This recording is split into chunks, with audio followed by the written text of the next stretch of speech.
Hello guys, আসসালামু আলাইকুম। তো থাম্বনেল দেখে বুঝে গিয়েছেন আজকে কোন জায়গার কোন ধরনের ভিডিও।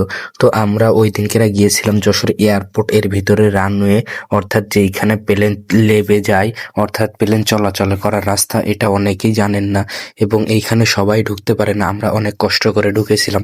তো তারপরে আমরা ঢোকার মাধ্যমে দেখেন গাড়ি দিয়ে আমরা যাচ্ছি। এইখানে ওই যে ঘাস দেখা যাচ্ছে, এইগুলো হলো রাস্তা।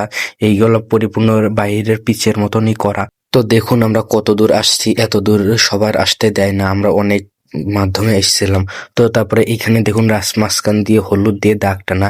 এইখান থেকে প্লেন বুঝতে পারে কোন জায়গায় যে ল্যান্ড করতে হবে এবং কিভাবে থামবে। তো তারপরে এখান থেকে দেখা যাচ্ছে ওই যে দূরে, এটা সন্ধ্যা হয়ে গেছিল, আকাশটা ভালোভাবে দেখা যাচ্ছে। ওই সাইডে হলো আপনার হেলিকপ্টার প্লেন রাখা আছে। ওইখানে আমাদের যেতে দেয়নি, যদিও আমরা যেতে চেয়েছিলাম, যেতে দেয়নি। ওইখানে একটা সবুজ বাতি ঘুরতেছে, এটার মাধ্যমে প্লেন বুঝতে পারে এইখানে যে এইখানে এয়ারপোর্ট আছে। তো তারপরে এইখানে দেখুন যে প্লেন চলাচল করতে করতে রাস্তার উপরে প্লেনের চাকার একটা দাগ বসে গিয়েছে। তো এই দাগগুলা আসলে ওইভাবে বসেনি, কিন্তু এটা হলো চাকা ক্ষয় হয়, এটা সবই হয়। তো তারপরে এইখানে দেখুন এই যে রাস্তার কাজ চলতেছিল, আমরা এই সাইডে গিয়েছিলাম। তো এর দুই সাইডে কিন্তু কাশবন। তো আমরা ওইখানে গিয়েছিলাম, ওই যে সামনে লাইট দেখা যাচ্ছে, ওইখানে কাজ চলতেছে রানওয়ে বড় করার জন্য, যাতে বড় প্লেন এখানে ল্যান্ড করতে পারে, তার জন্য বিশেষভাবে কাজ চলতেছিল। তো এইটা কাজ অনেক দিন ধরে চলতেছিল। তো আমরা ওইখানেও গিয়েছিলাম দেখতে, আমরা মূল উদ্দেশ্যে এটা দেখার উদ্দেশ্যেও ঢুকেছিলাম। তো তারপরে রাতের বেলায় বলে আমরা সেভাবে কিছু দেখাতে পারিনি। এই দেখেন এখানে কাজ চলতেছে, আর এখানে কিন্তু কাশবন ভরা। আর ওই দেখেন সরকারের একটা দেওয়া আছে প্লেনের, ওইখানে ওর ভিতরে প্লেন আছে, ওইখানে যাবতীয় প্লেন অবস্থান করে।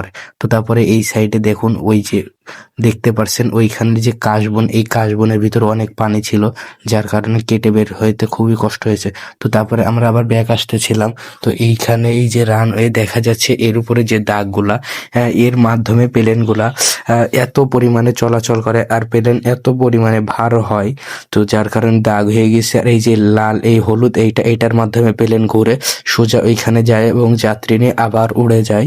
তো তারপরে আমরা আস্তে আস্তে কাউন্টারের দিকে রওনা দিচ্ছিলাম গাড়ি নিয়ে। এবার এইখানে দেখুন এই সাইডে দেখা যাচ্ছে দুই তিনটা ডাম্পার, এটা আপনারা হয়তো দেখতে পাননি। এই ডাম্পারে এইখানে গেলেই তাকে শর্ট করবে, মানে ওই পর্যন্ত এরিয়া, ওর ওই পাশে গেলে সে পড়ে যাবে এমন একটা। তারপরে এই পাশে দেখুন ফায়ার সার্ভিস, যদি কোনো দুর্ঘটনা হয়ে থাকে তাহলে ওই ফায়ার সার্ভিস যাতে হাতের কাছে, হাতের নাগালে পাওয়া যায়, এই জন্য হাতের কাছে ওই ফায়ার সার্ভিসের অফিসটা করে রাখা হয়েছে।